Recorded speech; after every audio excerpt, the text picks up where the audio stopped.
Hey guys, and welcome back to my channel. Thank you so much for tuning in to today's video.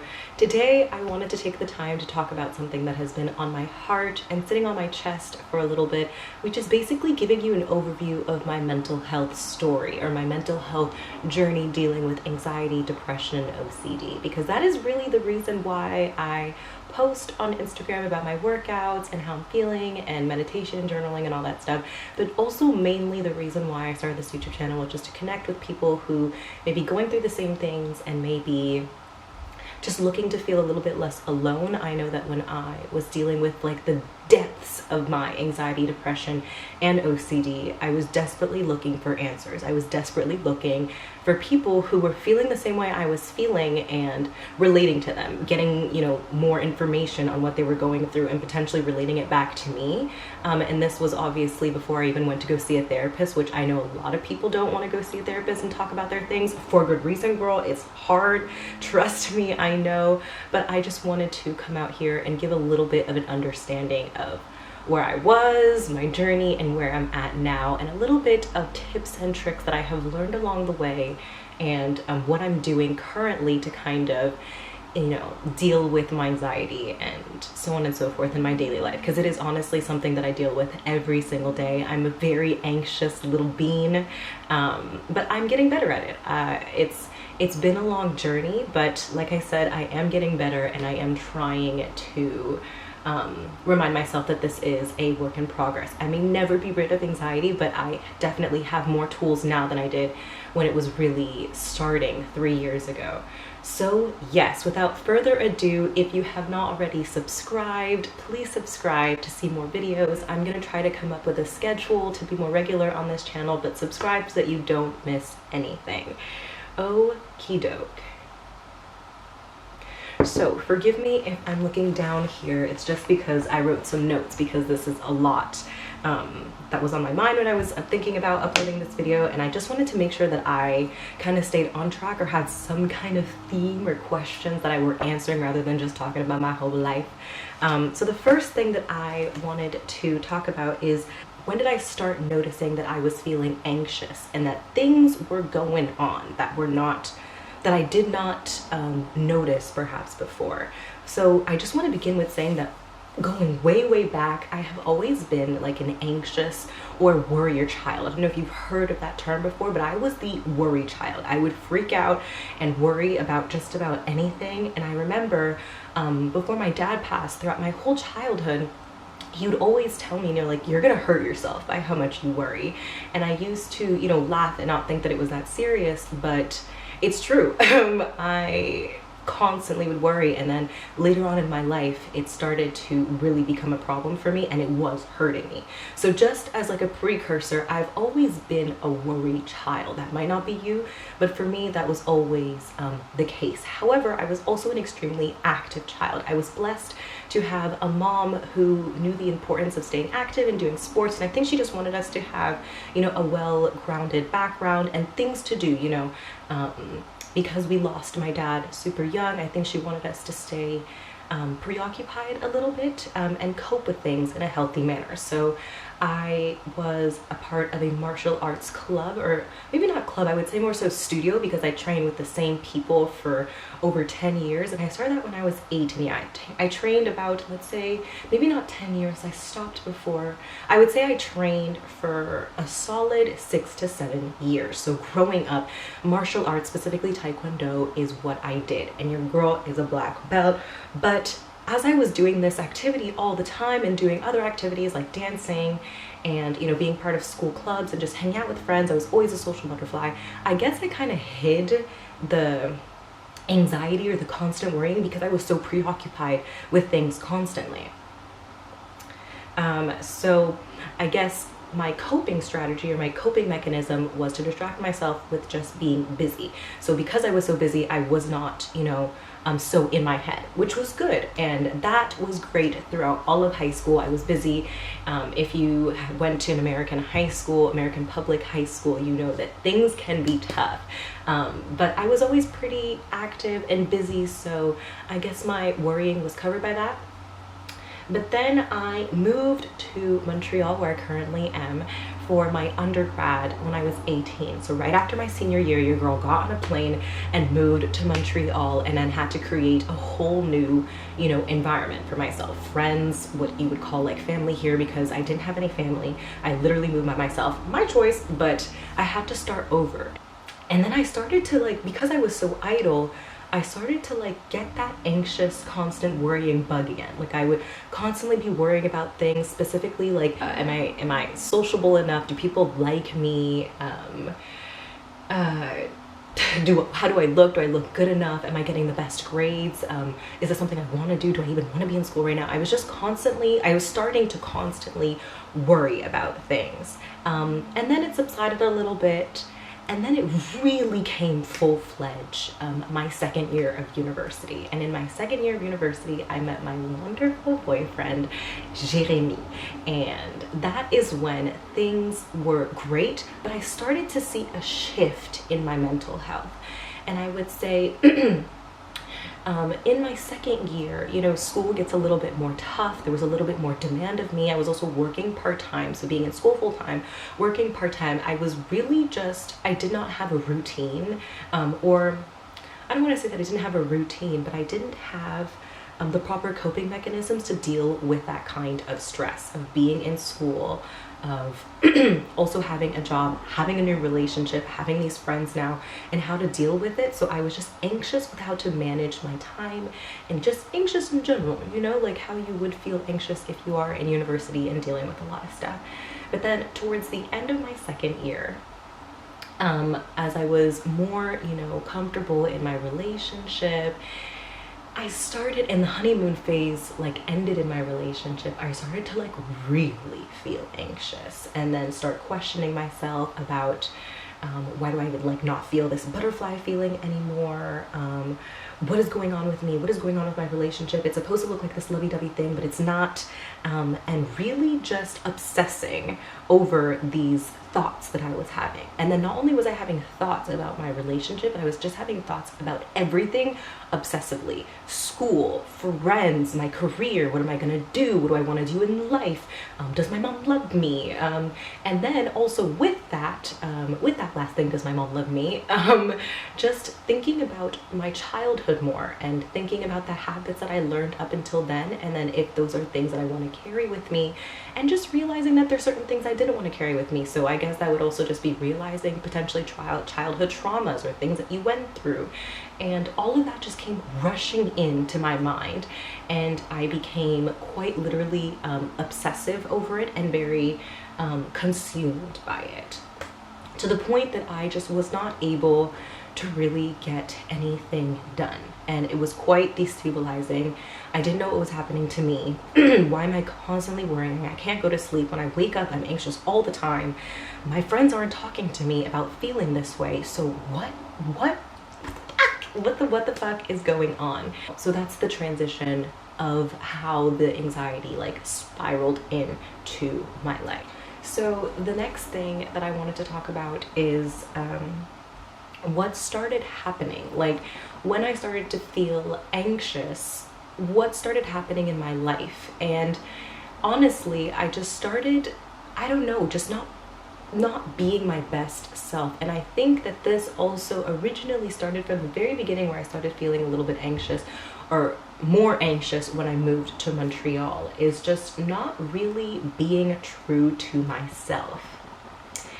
Being friends with people who are best for me, trying to please other people, but neglecting myself and my needs. And that was the first thing I started realizing, is I was kind of living for other people and really not thinking about what is it that I need to feel good. What does Ariel need to feel good? And taking the time to realize that something is not right. So the first thing for me was I noticed that something wasn't right, but I chose not to do anything about it. And I chose to just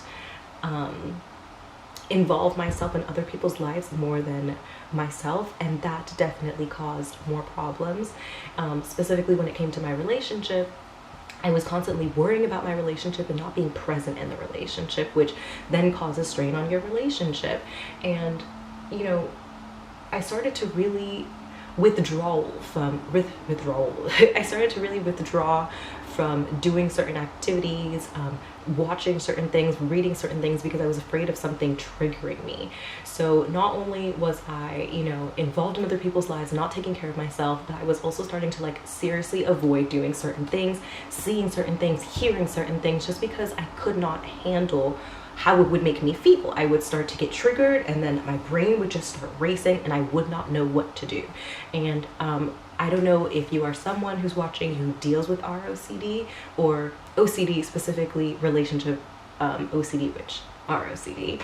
But for me, the relationship ROCD was the worst of the anxiety. I feel like I could deal with the financial, or it was hard to deal with it, but I was more equipped to deal with the financial anxiety, the anxiety when it comes to school and everything else. But the thing that meant the most to me was the thing that was like freaking me out the most and taking the most of my energy, which is the relationship anxiety and the compulsion of constantly checking to see how I was feeling. And then if I wasn't feeling a certain way, then that would lead to another thought, and then that would lead to me feeling a certain way, and that would lead to another thought, and I would just go on these crazy tangents. And it was crazy because it was the thing that meant the most to me, the thing that was the closest to me, but it was causing me all of this anxiety. And that's the thing up till today that still, you know, takes the most energy out of me, I guess because it's the thing that means the most to me. But I just wanted to make a disclaimer that though I was dealing with other kinds of anxiety, the relationship anxiety and the compulsive need to be like checking and all of that stuff is what really affected me the most. Now with that, at the time also, I completely stopped my birth control because I was taking it funny. I stopped taking my birth control, and that was another thing that like drastically affected me, not only physically, but emotionally and mentally as well. When I stopped taking my birth control, I realized that I actually suffered from something called PMDD. Girl, PMDD is the devil, and we can have a whole other video about that, but I started to really realize that I was struggling with PMDD, then got diagnosed with PMDD, and that was a whole journey on its own. But if you have PMDD, which also brings up these anxious feelings even more intensely right before you're about to menstruate, and you're already anxious and you already are dealing with, you know, OCD and all these other things, this is the worst combination to have. So right before I would get my period, I would be a whole different person, and this is when the depression started to really play a role in my life. And it just took me like away. Like I just felt so low and so alone that, yeah, I don't even know how to explain. And with the depression, as I was already withdrawing more from my like social situations and just things in general, that once the depression came in, specifically right before my period, it would be the end of the world. And if you're one of my friends and you're watching this, or if you're just someone who knows me, or you're someone who knows about PMDD, you know that right before you get your period, the 7 to 10 to maybe even 14 days before you get your period, it could be at least a nightmare. If you're dealing with this, my heart goes out to you. I'm giving you the biggest hug. But basically, all of this combined was just causing me to kind of lose myself. Like I genuinely did not even know what to do, how to exist. You know, started getting to these suicidal thoughts all the time. And then I really decided, like, this has to stop. Like I just can't continue living like this and feeling this way. So then I decided that I really need to talk to someone outside of my boyfriend and outside of my friends and go see a therapist. Okay, so then the next thing I want to talk about is going to see a therapist, but also before you go see a therapist, how do you talk to your parents about this? And how did my mom react to me telling her about the way I was feeling? And I know that for some people, talking to your parents is a very comforting experience, and I don't want to say that it's not comforting to talk to my mom at all. She's lovely. However, if you are a child of a parent who has immigrated to the United States or to Canada, and you're that second, you know, generation who's now living in this first world country world, you know that your parents are different, okay? Am I right? Your parents are just different. They have a different mentality.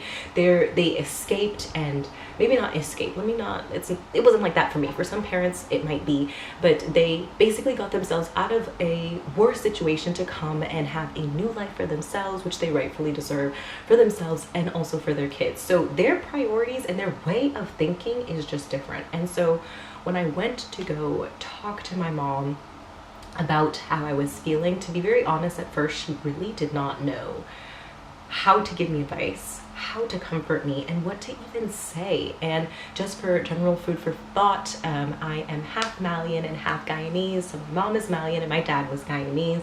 So if you have a West African parent, you may know that they don't deal with emotions and stuff like that very well. And my mom is a pretty warm person, but this was just something she didn't have the language, I would think, I would say, to know how to deal with me. And that was really hard because I felt like I did not have anyone super close to me, like I said, other than my friends and my boyfriend, to really support me and like relate to me and like tell me like, you're gonna be okay. Like, I know that what you're going through is a hard time right now, but you're gonna be okay. And if you are the child of someone who has immigrated to a first world country, you will know like they're strong ass people. Like, they have gone through hell and back to be in this place. So their mindset when it comes to like mental health and like, you know, you dealing with anxiety and depression, it's very much like, girl, like, we literally escaped, you know, what the fuck, to come here. Like, we didn't have time to be thinking about our mental health. So it was just a little bit hard to reach out to her and to get that advice and to get that comfort that I needed. But she did, however, tell me that it's really important that I recognize this and there is something that we do need to do. So I was very grateful that at least she understood that, like, mom, girl, best friend, we need to do something about this because I'm genuinely not living my best life. I don't feel good anymore. And so thankfully, because she has insurance due to where she works, I was able to use some of her insurance to get a therapist. If you are dealing with a parent who may not be equipped or understanding what you're going with, I would first and foremost really just come to them from a place of, I'm not feeling well.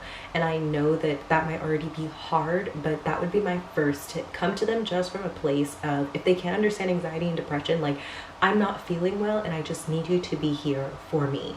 The second thing that I would say, if you're dealing with a parent that may not be equipped to deal with anxiety and depression and just mental health in general, is to come up with some facts. Like, do a little bit of research and just let them know like what anxiety is, what depression or OC or whatever you may be dealing with is, because they may just not know what you're going through and not understand that this is like an actual problem. It's not like, you know, this make-believe thing that you're going through. So, you know, coming to them saying that you're not feeling well and then coming to them with facts is like a really big game changer. I just wanted to give a little bit of tips. I'm not fully equipped with how to deal with parents who may not understand, but I think that coming to them with just those two things can really make a whole difference in how they receive what you're dealing with. And in the end, like, your parents, at least I hope, love you. You know, they do want you to feel good. So going to them might be hard, but it's the best thing that you can do for yourself and for them and for the relationship that you have with them and the relationship that you then have with your mental health, illness, or struggle. So the next thing I want to talk about is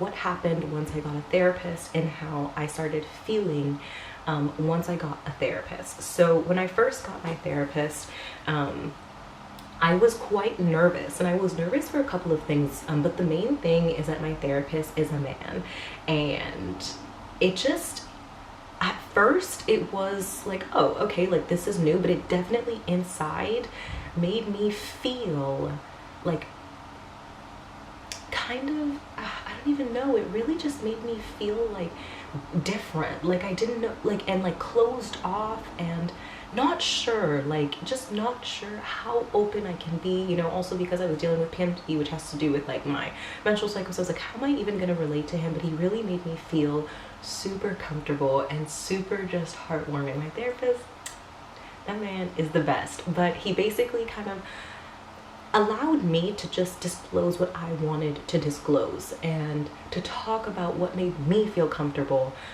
and what I was feeling at the time. And he did ask some questions to kind of like get an overall view of what I'm dealing with and what's going on. But yeah, he made me feel like comfortable to talk about, you know, why are you here? What is going on with you? And what are you comfortable to disclose to me? And how can we start to work and chip away at what's going on underneath? So for me, that was a positive experience at first. Don't get me wrong, it was definitely hard to talk about certain things, especially with a man. As I mentioned earlier, I lost my dad when I was super young, and though my uncle moved in when I was young and I had like a male figure, it's different when you're talking to, I don't know, I think that when you go through something like that very young, losing a father figure for a young woman, that can, you know, that can stir up some stuff. So it was hard for me to like feel that like trust automatically, but it did feel good. And this is what I really want you to take away with it. Felt absolutely amazing to talk to someone who isn't in your immediate surroundings, who's paid to listen to you and to help you. I know not all therapists are like this, and I know that you might have to filter through, but it does feel good to do something for yourself. It does feel good to like take a stand and say like, I'm not feeling good, so I'm gonna talk to someone who is an expert at dealing with emotions, specifically anxiety, depression, and OCD. Help me, because I need help, and I'm not, you know, reaching out to others anymore for that help as much as I should be. So basically, once I started seeing my therapist and opening up about how I was feeling and starting to learn the language and the terms when it comes to anxiety and depression and OCD, specifically ROCD, I started to kind of see a light at the end of the tunnel.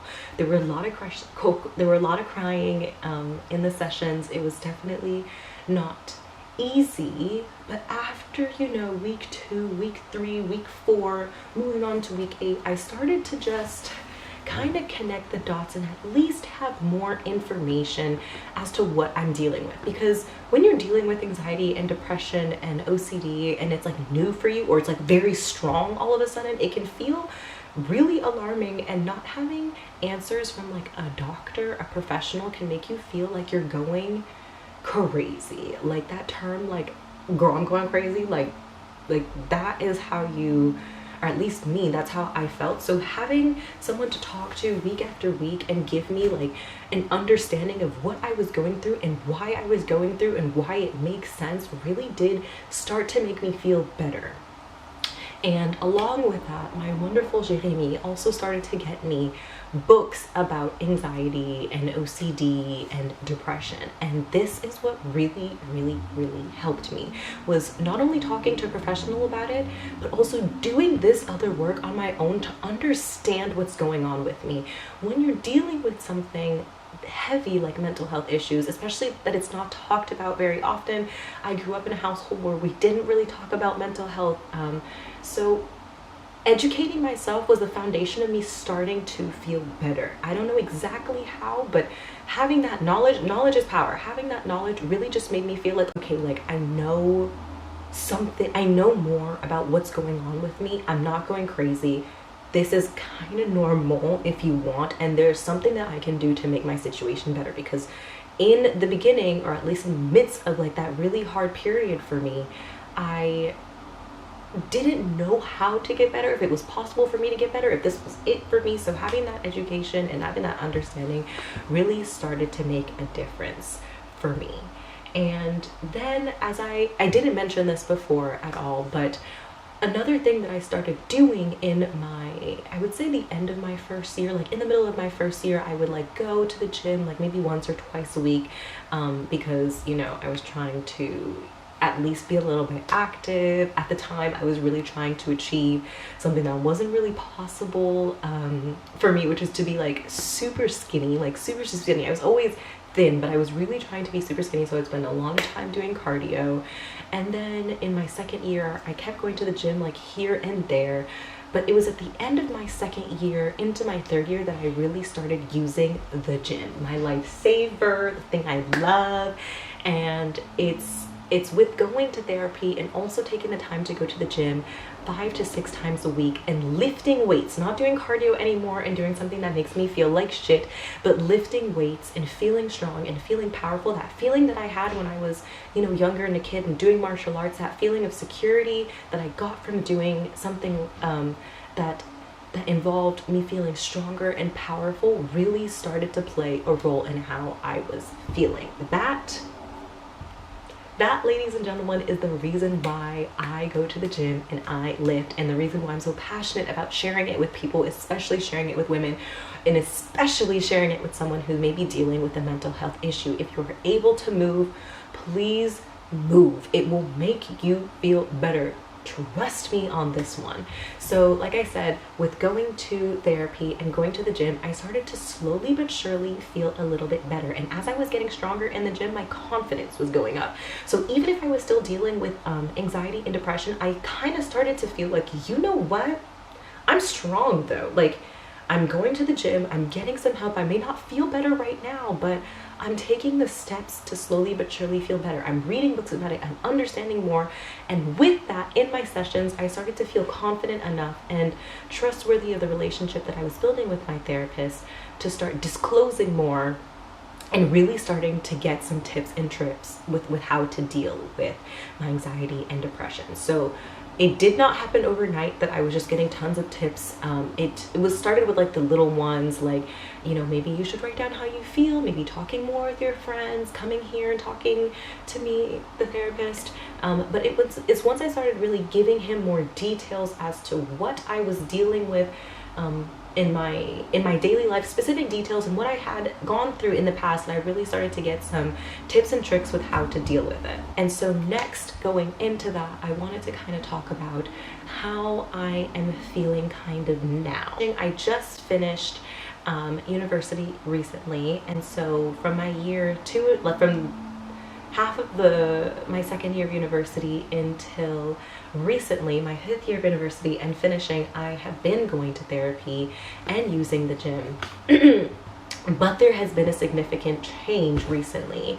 I would say within the past 6 to 9 months, even maybe closer to like a year, I really started to see the benefit of meditating and journaling and continuing to read about what I'm dealing with, anxiety, some bouts of depression, and OCD, that I really started to see a difference really in how I was dealing with my anxiety and the relationship that I had with anxiety.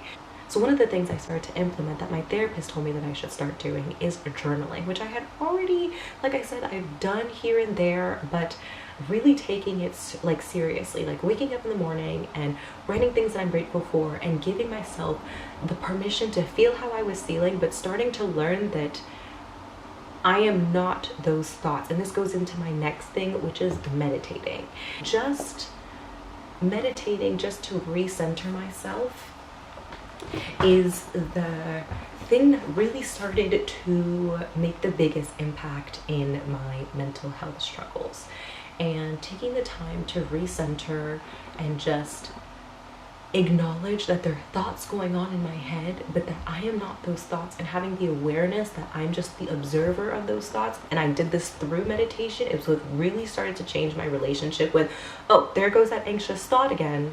Wait a minute, it's just another anxious thought. My brain is constantly making these thoughts. I'm constantly talking in my head.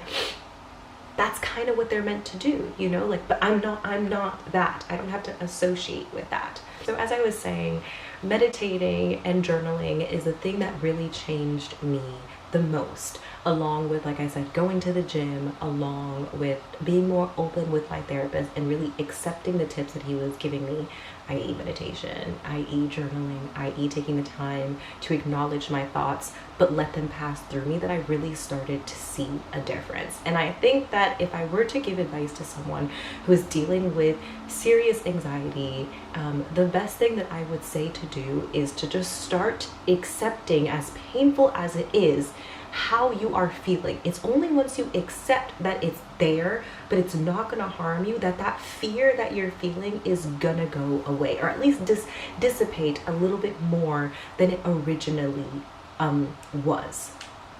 So another thing that I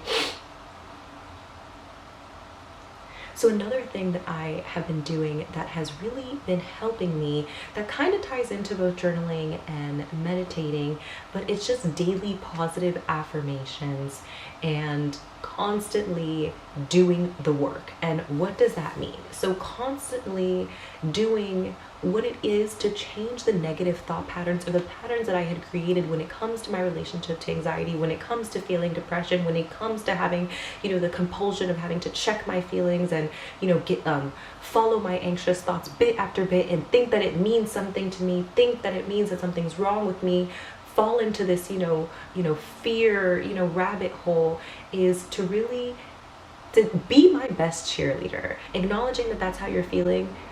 It's there, but it's not going to harm me, is the best thing that I have done. And with that comes just starting to actively choose to not engage in the same behaviors, such as feeling anxious and then withdrawing from people, feeling anxious and then choosing not to go to social events and social situations, and checking my feelings and chasing them and trying to come up with the different answers, and trying to come up with why I'm feeling this way, choosing to sit with the discomfort and choosing to just let it be there, but not let it consume me or consume you, is the best thing that I think I can say to someone, along with you're not alone, and along with please, if you're feeling a certain kind of way, if you're feeling anxious, if you're feeling depressed, if you're dealing with OCD, go talk to someone. If you can't talk to a friend, I highly recommend that you try to talk to a family member, or just genuinely go and seek out some help online. I know that there's a service, I'm not sure exactly what it's called. If I can find it, I'm going to link it in the description box of this video. But just acknowledging how you feel and then going and doing something about it is the best thing that you can do for yourself. I don't know if there's anything that I didn't really touch up on. It's not a crazy story. I'm just trying to think if there's anything that I hadn't kind of mentioned. Yeah, I just want to make sure that whoever's watching this, that I'm still dealing with anxiety. I'm not cured from anxiety. I'm still dealing with some bouts of depression, though that has been more squared away because I got back on birth control, found a birth control that suited me best. But I'm still dealing with these things. I'm still going through, some moments where I feel extremely anxious and panicky, and learning how to breathe and learning how to accept that this is part of the healing process. This is part of the journey of getting better. But doing something daily is better than not doing anything at all, which is what I was doing. And I do feel that I'm more equipped to deal with my anxiety and to give advice, because I have seen a gradual trend upward of dealing with it and feeling better in general. Listen, when I say that when I say that anxiety and depression and the compulsions of checking in with my feelings were consuming me, you have no idea, consuming me to the point that I genuinely did not recognize myself anymore, and I kind of felt like I lost myself. And being able to now be in this place where I can record a video for someone on the internet who may be feeling this kind of way, and just kind of give my 2 cents and let you know that 1, you're not alone, 2, it's gonna get better, and 3, there's something you can actively do, shows that I genuinely feel like I have made some improvements, because I would not have been able to do this. I would not have had the confidence to be able to come and speak out about something. So yeah, biggest tips and biggest takeaway, girl, dude, whoever's watching this, please speak up and say something to someone. First and foremost, whoever it is that you can trust, speak up and say something to someone. 2, go to the gym or start getting active. Do yoga, stretches at home, go for walks, go for bike rides, whatever you want to do. Number 3, get a journal. Matter of fact, one second, I'm gonna go get my journal. Okay, so this is my journal. This one, my friend gave it to me. I think she got it from Urban Outfitters. Yes, from Urban Outfitters. It was 24 bucks. Super easy. I'm not gonna show you guys all my feelings and stuff, but just a regular journal, loose leaf. Getting yourself a journal is the best. It really is something therapeutic that you can do for yourself if you potentially don't have someone to talk to, or you don't really want to disclose your feelings, or just to give yourself the time to acknowledge that you're feeling some type of way, and writing it down on paper is like a release. For me, I'm an English major, maybe that's why, but having that, you know, outlet through writing really helped me feel better. And reading books about anxiety, I think I also have a couple over there. But reading books about anxiety, OCD, depression really does change the game, because the more knowledge you have on it, the more control you are in it. Because you see, with anxiety, it's a lot of like fear, you know, like it's like fear-based. So being able to have an education, more of an understanding that you're just freaking out, it's a fear, but you are in control, you are strong, like you can get through this bit by bit, take it step by step. That really does honestly change everything, along with seeing a therapist as well. So I know that there's so much more potentially that I could have dived into, but you know, this is the internet. I'm not ready to disclose all my childhood traumas. I just wanted to give a little overview of my journey with mental health, how it came about, where it started, and where I am today with it, which is I'm still on the journey to learning to accept how, you know, I am, to accept that I do deal with anxiety, but that I am a strong ass woman who will not let it define me. And getting strong in the gym is the way that I deal with that. And yeah, that's all I really have to say. Yes, I hope that you enjoyed this video. I hope that it wasn't too like triggersome for anybody, and I hope that it gave you just like a little bit of an insight. Of course, I would like this to become a community, so if you have anything that you would like to say in the comments, leave a comment down below. Don't forget to subscribe so that you can see more videos from me, and follow me on Instagram if you would like to get daily fit tips, what I'm doing in the gym, how I'm feeling, and so on and so forth. Please go ahead and do that. Thank you so much for spending this time with me. I hope that you enjoyed it, and I hope to see you, your views, your subscription soon. Okay, thank you so much for watching. Bye.